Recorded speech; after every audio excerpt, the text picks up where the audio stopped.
Thank you very much. I appreciate your time.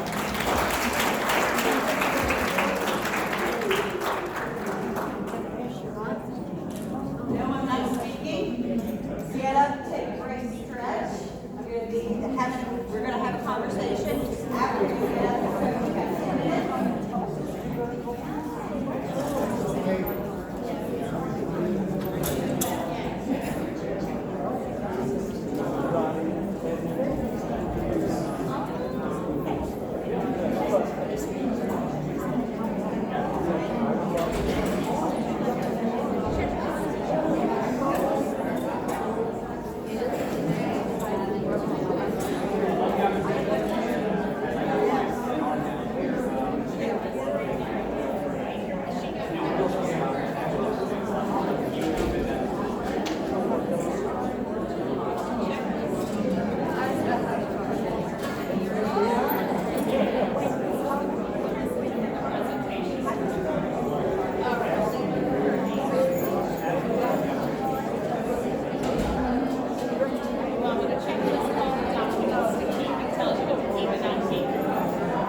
So did you tell him 10 minutes?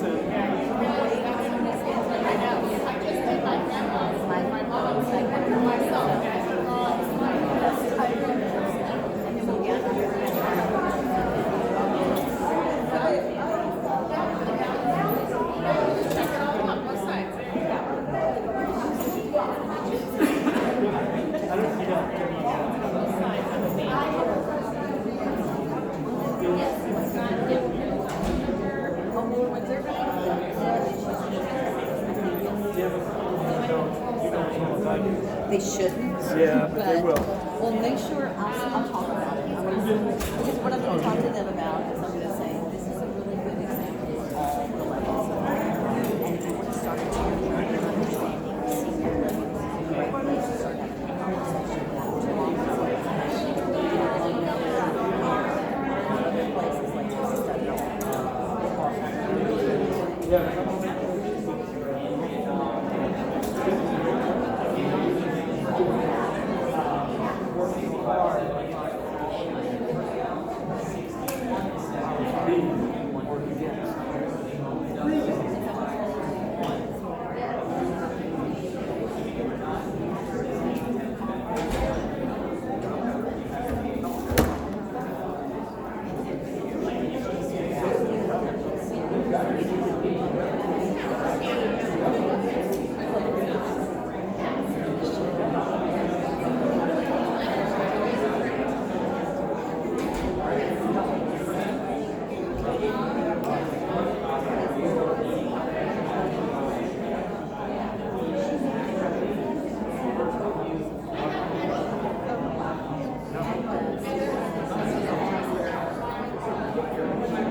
I did show you. So this particular event is exactly one of them they've been doing in California for almost 20 years. Oh yeah. So Well, there's one out in Tampa. That's how how we got the idea. I mean, I've done similar ones. And I used to do it all the time. I used to travel different hotel when I was not reaching. Pop in every time because it is And getting the good people. I mean,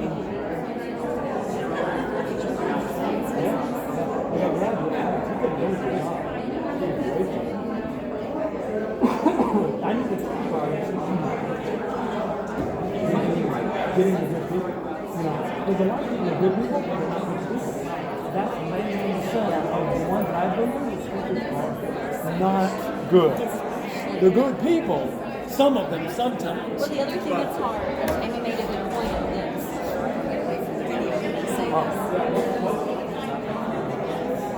this.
If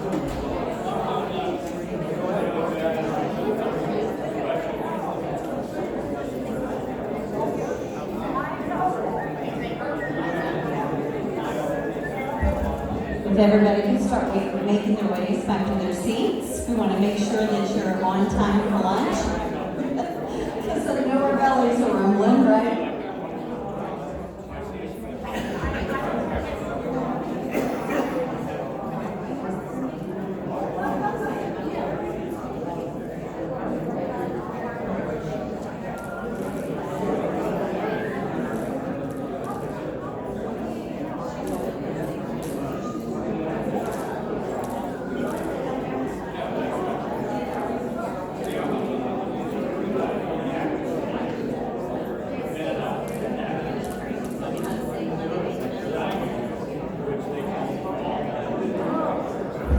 We've got about 2 minutes.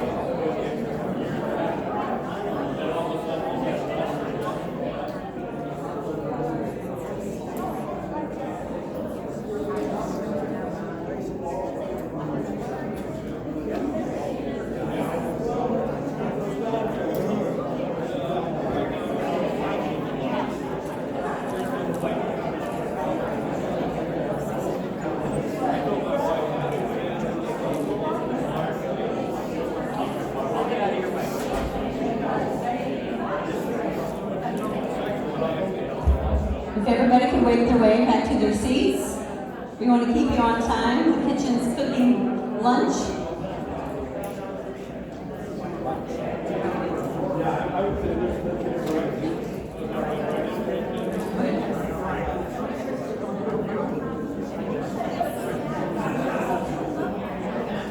That's usually the way it is.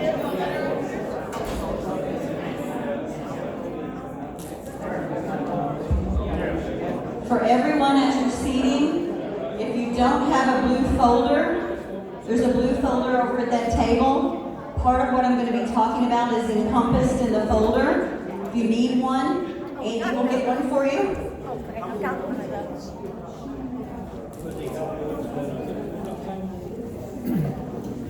Does anybody need a blue folder? So if anybody doesn't have a blue folder, if you could hold your hands up. This is going to help us wrangle our documentation. Okay. I think we ran out. If you didn't get one, let me know and I'll make sure I get you one after we speak. She'll get you one after. Hey, Andy. She ran out. Andy. Well, we got one more.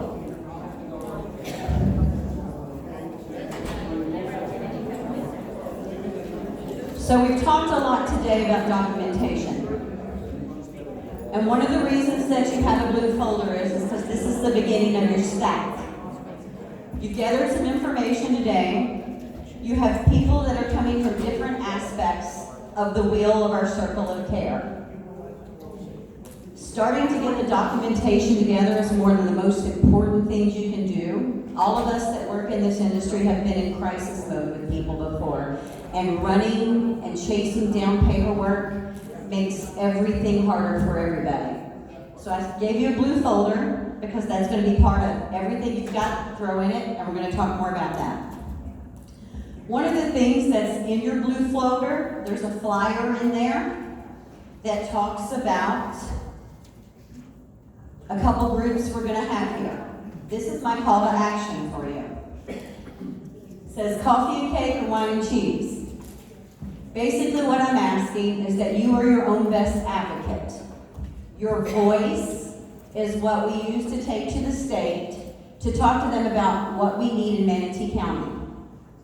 I am the president of Manatee County Aging Network, and what I hear here, and what I hear from people that I work with, I take back to a state level, because it is our population that helps us get money to serve our population. So these coffee talks are purposeful engagement with our community to hear what it is you need. I can't speak to what you need. I'm not going through what you're going through. I'm not running into the obstacles that you're running into. I need to talk to the people that are boots on the ground, that are navigating the systems. The feedback that you give me helps me fight for you and advocate for you at a state level. So the 2 dates are in here. We try to do smaller groups. I do several of them. The 2 that I put on these flyers are held here, but I do them all over a 3-county area. Now that we've got to that, who the hell, oops, who the heck are you? Why are you telling us what to do? I don't even know where that came from, I don't even cuss. So, who I am, in addition to being Manatee County Aging Network President, is I'm an elder care resource planner. I work with every other type of agency that's in this room. I more or less work like a project manager. I sit down with families, I analyze where they are in the process, what they have done, what they don't have done, and put together a plan to help make sure that the early part of the planning process starts early. We don't want people that are making decisions in the midst of crisis. Decisions made in the midst of crisis are typically bad decisions. So I work with elder care attorneys, I work with home health agencies, I work with geriatric care managers, I work with booth managers, and everybody else anywhere along a transitional phase in your life. I printed this because I thought that what it said was important for people as we're at an event that's talking about transition and downsizing. Our objective is to provide families with solutions for their long-term care challenges, not simply getting over the next hurdle. The better that we plan, people don't run into crisis situations as much as they know what A, B, and C is. And you heard a lot of us are kind of analytical, so we talk about the binders and the paperwork, etc. My binder is actually about 95 pages. I'm a little bit anal, but I pulled together everybody else's paperwork and put it together in one place, so that in the midst of a crisis, if that does come, we've got everything there, your wishes are known there, and you can grab it and go. And it puts together everybody else's other piece of the puzzle. If you've got it in one place and the person who's going to be making decisions for you knows that it's in one place, I put it all together. The financial, the legal, and the medical. And in that grab and go binder, we even have emergency medications that are there. Because what happens if you're running to the hospital and somebody's scrambling to get it all together at last minute, and your medications, your medication list, and all of the people that are part of your circle are right there in a grab and go format. It just helps. So, interestingly enough, the other strange thing that I do, and the fact that these 2 things even go together is kind of weird. I'm a daughter of a nurse and the daughter of a real estate investor. I worked in long-term care for almost 26 years in hospitals, assisted living, and skilled nursing. I also flipped houses, bought houses, and did all of that stuff. And for people who are looking at what's next, their home is the biggest asset for most people.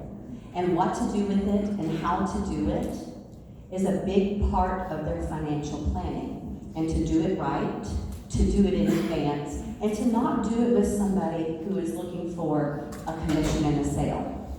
To do it in a way that is appropriate for you to make sure, whether it's renting, whether it's, hey, we're in Florida, vacation renting, whether it's selling. We ask all those questions. When I say we, I am just a representation of a whole group of people. Senior Network Solutions is not me, it's a whole group of us that work in these environments that work together to comprehensively plan. So when I sit down with somebody and I start doing the analysis, and I start doing, what have you done? Do you have your advance directives together? Have you talked to your elder care attorney? Is your home in a trust? Do you want your home in a trust? Who's making the decisions for you? We're looking at financial big picture, because we don't want you to outlive your assets. And we want you to know what resources are available to you so that you are planning not to outlive your resources. There are basically 4 ways to pay for care by the sale of your home. And it's a pretty analytic process because there are so many variations of what that could look like that everybody's situation is different. You may have two people who live in the home. You may have two people who are supporting somebody else in the home. You may have one person who needs care. You may have two people who needs care. You may have people that are veterans. You may have people that are planning for Medicaid. Every single situation is different, and unless you analyze that, any decisions that you make for and with a person has to be particular to their situation. There is no one-size-fits-all solution.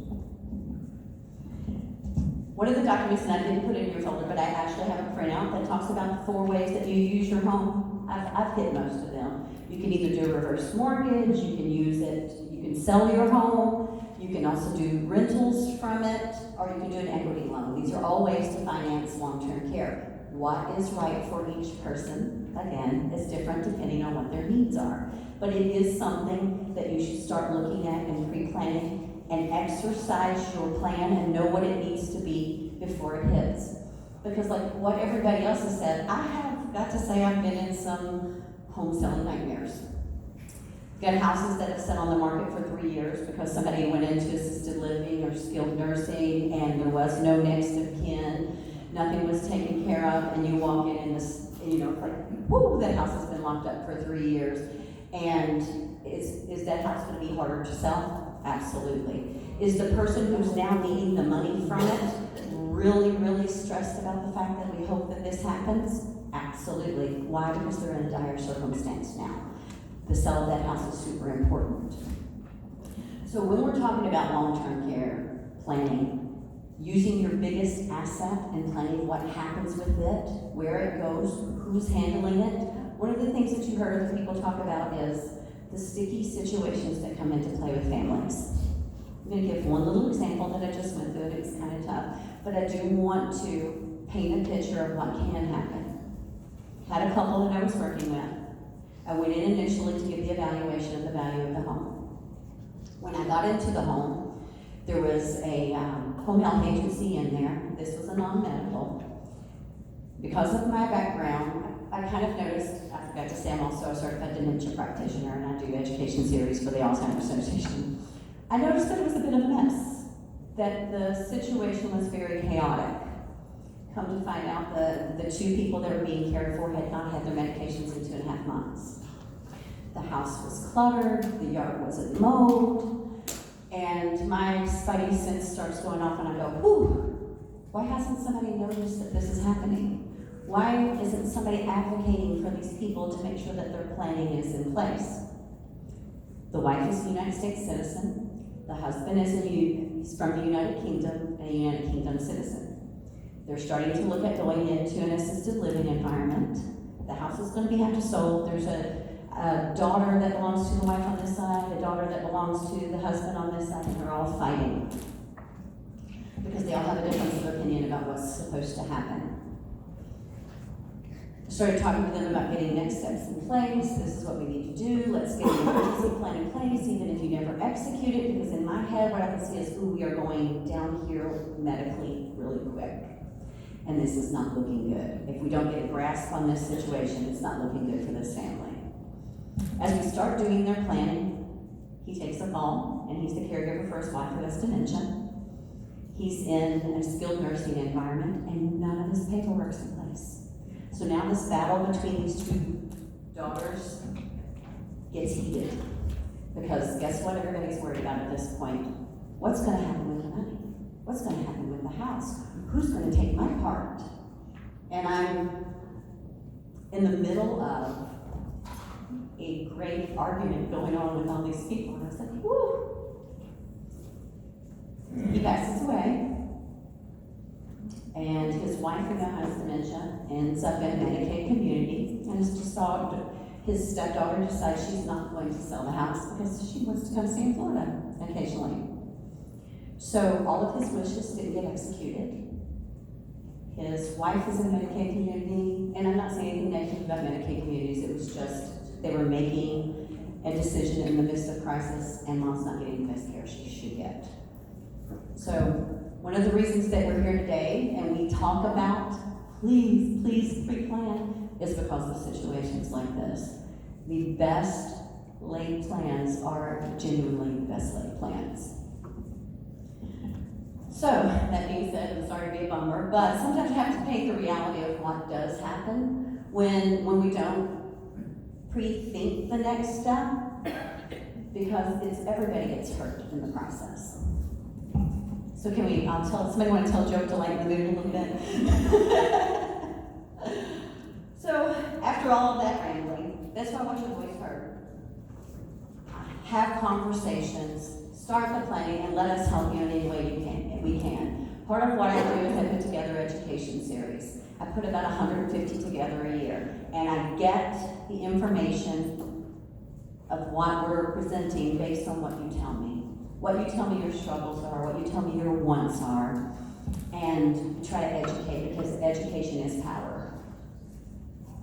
Okay? Now I'm going to speak a little bit to Tammy, who is the salesperson representative here, is checking on lunch. So I'm going to take over her part of it just to talk about what the different options are when it comes to what next steps are. So there are several different alternatives as you're making a transition, whatever that may be.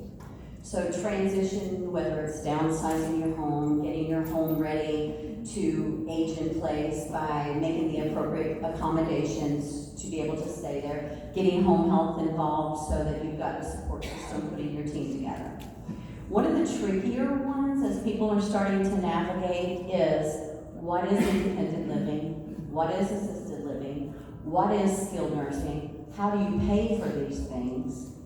And what are the differences between them? Because what's interesting about the state of Florida is there is no continuity in what the terminology means. Independent living at each and every community here within this area, the state, looks different.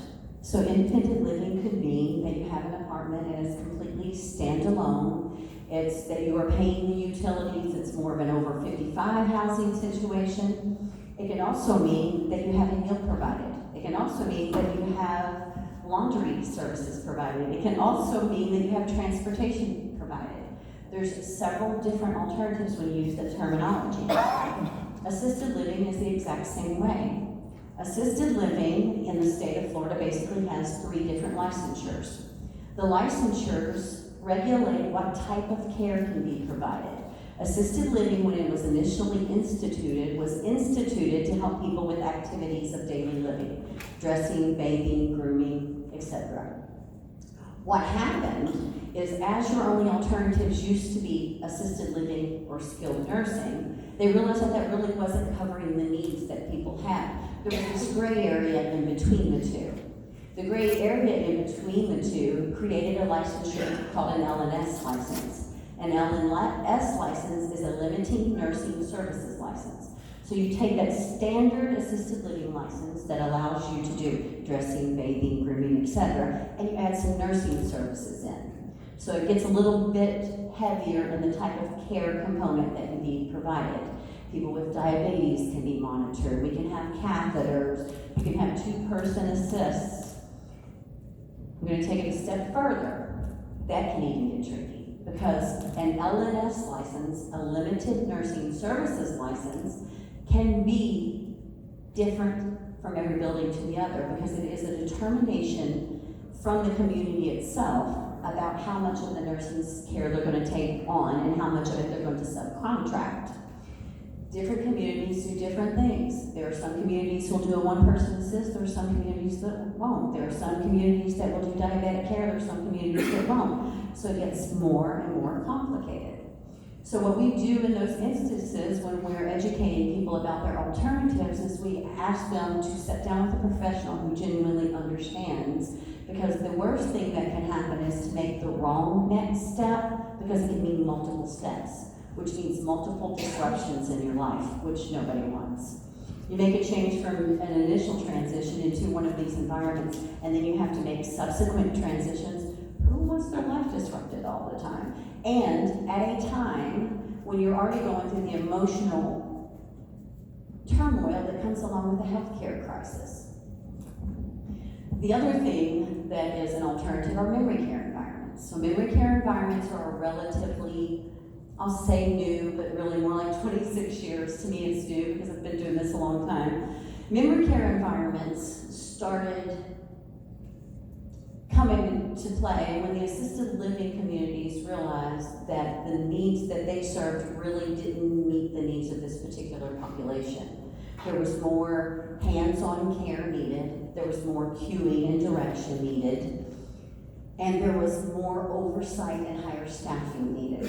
And because of safety reasons, they were secured units. Not to rob anybody of their rights, but to keep people safer. Because with about 75% of people that are diagnosed with dementia, at some point in time, they will have an incidence of wandering. In a standard assisted living community, you're not allowed to stop somebody if they go out the door. You're not legally allowed to. And the reason that you're not is because they have the right to walk out the door.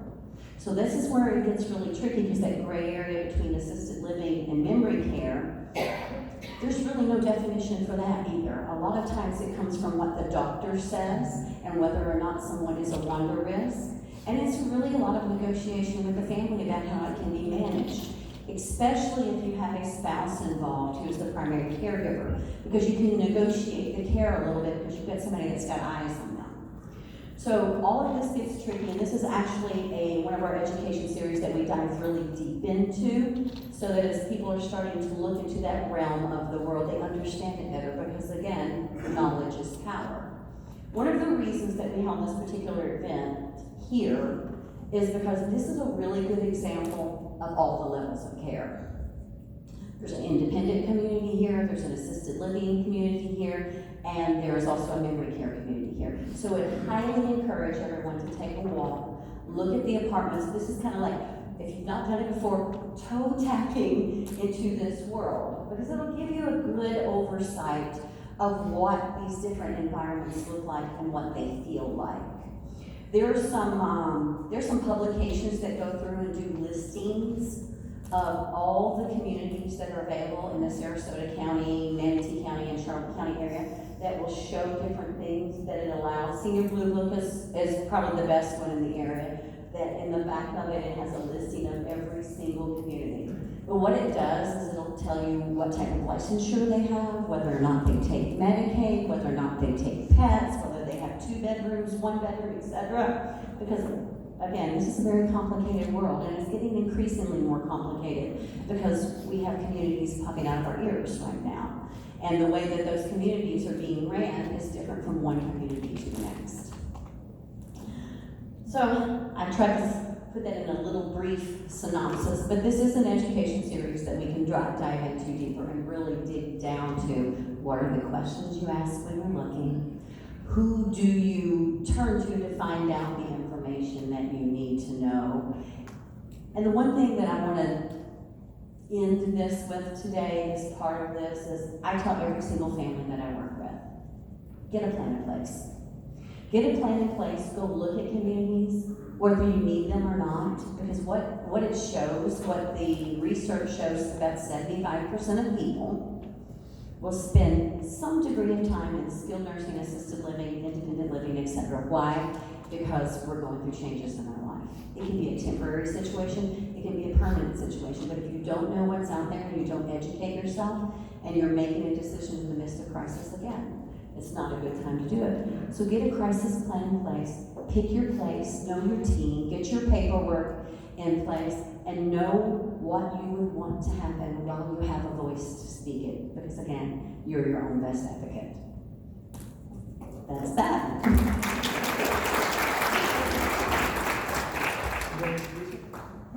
And this is Andy Russo, and I'm going to let you tell yourself about what you do, because you do it so much better than I can. Well, this part of the program is supposed to be 30 to 45 minutes, but it looks like we got like 5 minutes left.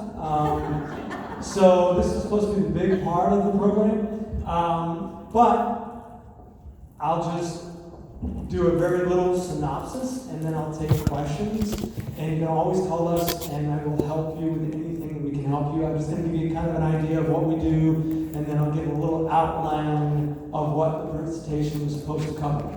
So this is us here. We're in the Senior Blue Book. If you're not familiar with this book, Hope talked about it. It's an amazing book. But this is us. We're Downsizology. I am a downsizeologist. We are certified everything. I'm a licensed mover. Certified antique appraiser, certified personal appraiser, certified estate liquidator, licensed junk removal company, and hoarder specialist. So we're the only company in the country that helps with the downsizing process from A to Z, from every part of it. From helping you figure out what's precious to you, what to do with all your items. Like this is our table here with all this really stuff that everybody has, not necessarily this stuff, but everybody has stuff. So downsizing can be quite emotional. So anyway, we help with every aspect of it, all the way from packing to sorting to taking pictures of your cabinet, your curio cabinet, and putting it in your new place exactly and half an inch away how it was. We can do as little or as much as you want. We also move, we unpack, we make the bed, we do the whole process. We do junk removal, decluttering, hoarder cleanouts, we do it all. So, I'm going to just start by just getting in the right mindset for downsizing is so important. And maybe you've downsized once before. Some of our clients have downsized 5 times, and they need help with the 6th time. So, getting in the right mindset, I think, is so important, whether either you're going to go to a transition or downsizing. The right mindset is looking and being focused on what opportunity and what you're going to get out of it. Focus on the good parts, because it'll make it a lot less stressful for you, and it'll make you, help you make better decisions. If you're really worried about and focused on what you're going to lose in the transition, you're going to lose your 4,000 square foot home into, a 1,200 square foot condo. Focus on what you're going to gain. So I think the mindset is the first thing. And what I would say is make a list. Make a list of, now you don't have to take care of your yard. Now you don't have to take care of, especially if you move into a community like this, now you don't have to cook as much. Now you don't have to clean as much. So focus on all that time that you're going to save. Now you can focus on what you truly love. Now you can read that extra book a week. Now you can take pottery class. You can take up painting like you always wanted to. Always focus on the other parts. And the other thing that a lot of individuals feel and are focused on and worried about are losing independence and freedom.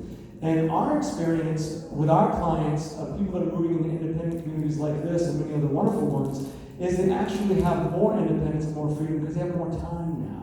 So being in the right state of mind is really important. And I'm going to have to go through it quick because we don't have a lot of time. The next step, I always say, is figuring out what's precious to you. Now, some of us, including myself, have so much stuff that we have to figure out what's precious, precious, precious. So we really got to narrow it down. But that's so important. And when you do that first, and you say, well, how do I figure out what's precious? Well, when you look at it or pick it up, does it bring these warm, fuzzy memories? Does it make you feel really wonderful inside? That's your precious items. And when you do that, your first step, and you have all these precious items, you have the list, you have them in one area, it makes it easier to downsize the other items because you say, well, I have what's really important to me. It's right here. It makes the process a little easier. Then figuring out what's precious to a loved one. To a family member, to a grandchild, to a friend. That's kind of the next step. And then after that, you can figure out, okay, I know I'm going to keep it as precious to me. You also got to keep in mind, too, what's going to fit in your new place as well. So always think about that as well. And then you got to figure out, okay, I know what I'm taking, I know what I'm giving to a friend or loved one. Now what do I do with everything else? And then the next step is figuring out what's of value. And we specialize in that. We specialize in all of it, actually. But what's of value, and then how do I sell it? And I'll try to quickly go over some options with that, because that usually is a